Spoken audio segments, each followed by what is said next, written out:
Many companies are worried about the behavior of its employees. There is jealousy among them.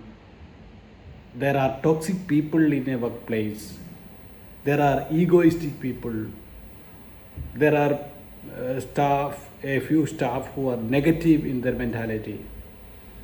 There are poisonous people who indulge in gossips, calumny, backbiting, all this. How to deal with such behavior in a workplace? I think the problem happens only when there is a type of individualism, selfishness, and narrow mindedness. So, the solution to all these problems might be building a team spirit among the staff. Now, building the team spirit is not an easy task because we have a group of people who have joined to the organization from different cultures, different family background, different temperaments, different attitudes, and different ethos, and different pathos, and different logical systems. So we need to understand that this workplace, whether it is a common workplace, this workplace is a place where all these individuals join together with a noble purpose. The first thing is the things that should unite them would be the vision and mission of that organization. So every staff of that organization, of that company or a firm should be aware of its mission and vision. Secondly, there should be an inclusive approach than an exclusive approach. Everybody should be included in the show, starting from the lower person in the hierarchy to the higher in the hierarchy. Everyone should be included. Everyone should be equally considered, and there should be a share to everyone in the organization. So for that, you need to build intersubjectivity. Organization should value every individual as subject, not as object. Okay, and we need to foster a few temperaments, cultural changes, or psychological things which we need. So I would like to talk about the 12 C's which I have read in one of the articles. There are 12 C's of team building. First one is clear expectation.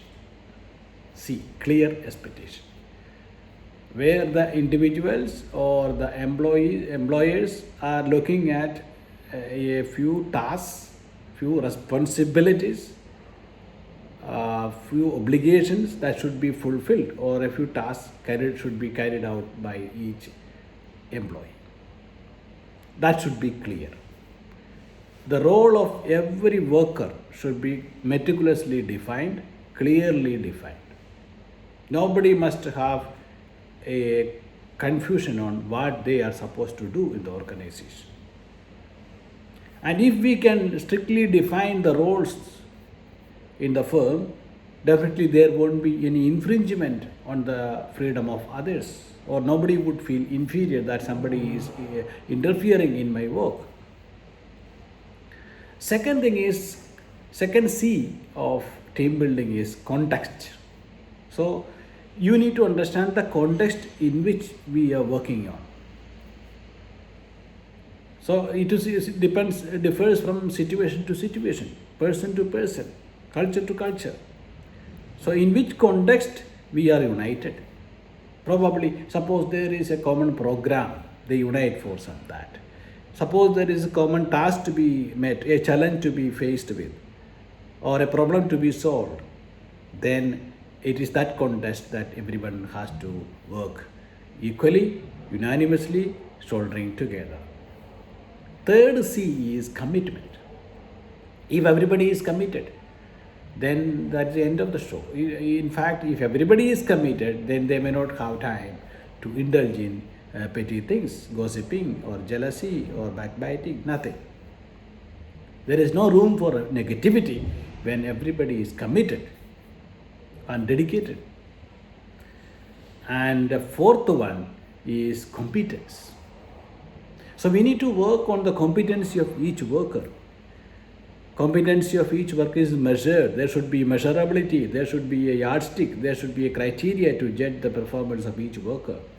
To boost so there should be continuous or frequent refreshment programs, orientation programs, induction programs, skill development programs, which will definitely build the competency of each worker. And if each one is competent, then others' work is minimized and the team spirit is fostered automatically. And fifth one is charter. Have a meticulous plan. Charter it out. Each one must have a schedule. One has to have a timetable, boundaries. Each one has to set a lot of boundaries to what he is supposed to do or what she is supposed to do.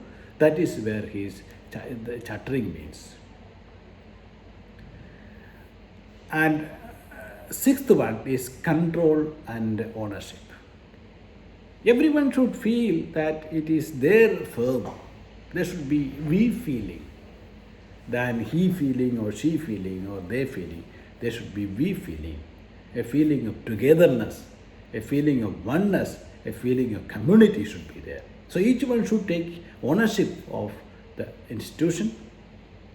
Each one should feel that I am the owner of the firm. So ownership mentality is something which many companies are fostering now. Many companies are fostering ownership mentality. Each one is the owner. Next one is collaboration. Collaboration is a traditional thing where you talk about collaboration. You know, collaboration is working in a team, cooperating each other. Collaboration and cooperation. So in a workplace, it is not one man show. It is not the contribution of one alone which is important. It is a collective effort. It is a combined effort. It is a collaborative effort. Next one would be communication. There should be clear communication among the staff, among the workers. There should not be any ambiguity. There should not be any unclear communication. It should be obvious. Everything should be obvious, clear, vivid. So communication should be proper, to the point, concise and precise, and it should be relevant. So proper communication and clear communication definitely fosters the team spirit. Another one is creative innovation. If everyone is creative, then they may not have time to indulge in such petty things. If I am creative, I would be creating something new for the institution, for the betterment of the institution. Therefore, it is necessary that each one should be creative and innovative, that he or she can come up with solutions to the everyday challenges that the firm may face. Another one is consequences of the actions. Each worker, each staff should be aware of the consequences of their actions. They should be aware of what is going to happen if I behave in this way, if I contribute in this way, if I plan in this way. What would be the consequences? What would be the effects of this? Another important aspect is C. Again, another C of team spirit is coordination, which I have already told you. Coordinate each other, cooperate each other. Another thing which you need to keep in mind is culture change. You know, every organization is changing. Every firm is changing. The method in which we work today is different from the way we were working maybe a century back. Technology has advanced. Communication technology has advanced. The culture has already changed. So it should be a dynamic platform where everyone should be flexible enough to adapt themselves, to adopt themselves, to adjust themselves to the new challenges.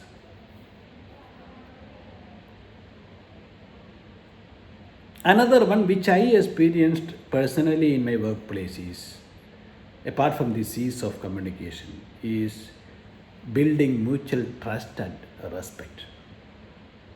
In fact, you build trust and respect only when you have value for human being as a whole, and also fostering inner self responsibility is very important. If each one is taking responsibility of his for his or her actions, definitely it would be a great team to work with. Another one which many employers can do is appreciation, rewards, rewarding the positive initiatives, fostering the initiatives, dialogue with the person, tackling the problems, addressing the personal issues. Another very important one is sharing and caring the failures and success together.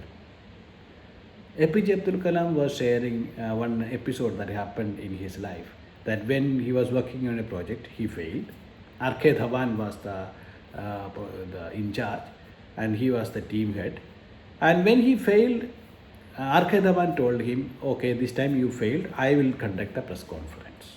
And I will admit that I am responsible for failure.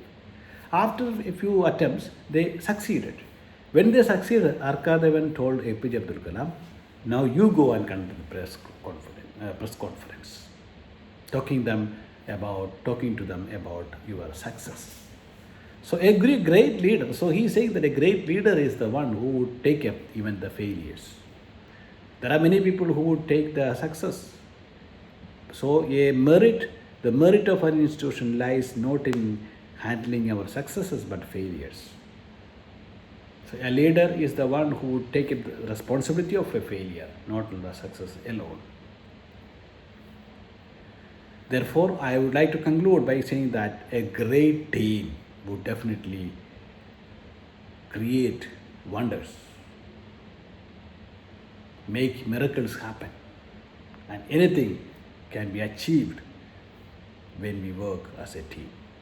So building the team spirit, working in a team is the need of the hour, and to improve the situation or to have prosperity in any organization, it is necessary, and it is a necessary thing which should be inculcated and fostered and developed in each workplace.